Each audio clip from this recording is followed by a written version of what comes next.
Sa pagbo-browse mo sa Facebook ngayon, ako na ang tatapos. Pag natapos mo ang video to, sisiguraduhin ko sa'yo, ma-off mo na yung Facebook na yan. Kasi feeling energized ka na motivated ka na pag natapos mo ang video to Kasi sasabihin ko yung pinaka-powerful motivation para sa iyong pangarap. Kung ngayon pa lang tayo nagkita, ako nga pala si Darcel Robles, isa akong negosyante at may 4 na taon na akong karanasan sa pagnenegosyo. So tara, game! Ito muna ang istoryahe. Dati ako, pangalawang negosyo ko dati. Dumating ako sa puntong doon ko naramdaman yung pinaka-down yung aking buhay. Yung tipong wala na akong energy, na kumilos, ubos na, down na. Doon sa second business ko naramdaman yan. Pero sabi ko sa sarili ko, takte, hindi ako papayag na ganito. Hindi ako papayag na hindi ko matatalo to. So sa kakaisip ko ng kakaisip niyan, hanggang ngayong edad ko, dala-dala ko pa rin yung mindset na ganyan. Na kapag may ginusto talaga akong powerful motivation, hindi ako papayag na hindi ko magagapi yan, hindi ko matatalo yan. Pag may gusto akong baguhin, babaguhin ko at yan ang pinakamalaking transformation na ibinigay sa akin ng aking sarili, ng aking mindset. Kaya karapat dapat akong i-share ko sa inyo ang natatangi kong sikreto. Ang pinakakailangan mo, powerful asset na kailangan mo para sa pangarap mo ay ang kaaway. Tama ang narinig mo, kaaway.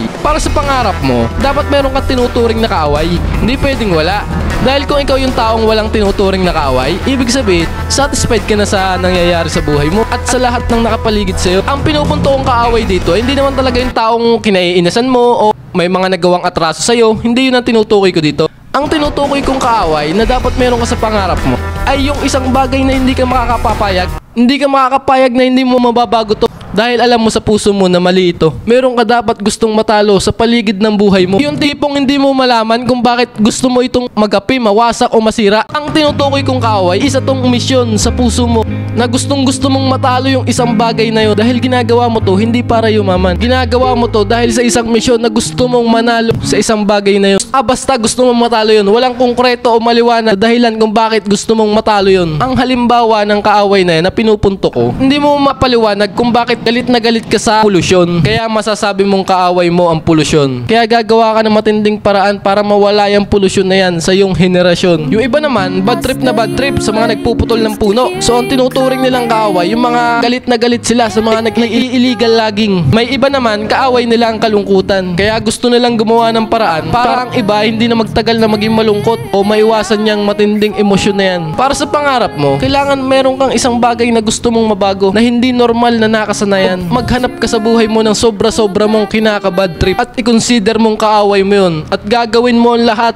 para matalo mo yung bagay na yan. Muli, inuulit ko, hindi tao ang tinutukoy ko, kundi sitwasyon sa buhay mo na hindi ka makapapayag na matapos na lang ang buhay mo dito sa mundo, na hindi mo na pagtatagumpayan yung kaaway mo na yan. Sinabi ko to, ang punto ko dito, kasi sa pinaniniwalaan ko, kapag meron kang isang matinding kaaway na tinuturing mo, lahat ng galing mo, lahat ng kaya mo, lahat ng abilidad mo, ibubuhos mo, matalo mo lang yung bagay na yan. Maghanap ka ng kakalabanin mo at ibuhos mo lahat ng iyong galing. Garantisado ko may ibang tao din na kaaway din yung kaaway mo. At handa silang bayadan ka, matalo mo lang yung kaaway na yun. So kung ikaw, wala ka pang tinuturing na kaaway, mga bagay na gusto mong baguhin sa paligid mo, sa buhay mo, maghanap ka sa buhay mo ng gustong gusto mong baguhin siya, na hindi ka makapapayag, na aalis ka na lang sa mundong ito, na hindi mo siya natalo. Ramdamin mo kapag nakita mo na. Ewan ko na lang kung maubusan ka pa ng motivation dahil sa bagay na yan. Isipin mo mga mahal mo sa buhay. Isipin mo sarili mo. Action lagi ang solusyon. So nga pala, may gym kami dito Anytime, anywhere. Pwede ka mag-relax, magpalaki ng muscle, ganda ng pangatawan, magpalakas ng resistensya. Dito lang to. May barangay Ibabaw, Cuenca, Batangas, along the National Highway lang. Makikita nyo agad pagkababa nyo ng jeep, bubungad agad sa inyo ang Mr. Cha Gym Republic. Alam kong nagustuhan mo ang bidyong to. Iwanan mo ko ng like, iwanan mo ko ng share, iwanan mo ko ng heart react. Maalin dyan, okay na. At ako po muli, si Darcel Robles, na mag-iiwan sa inyo ng katagang ang tamad. Huwag na huwag mong papakainin. Ciao, bye!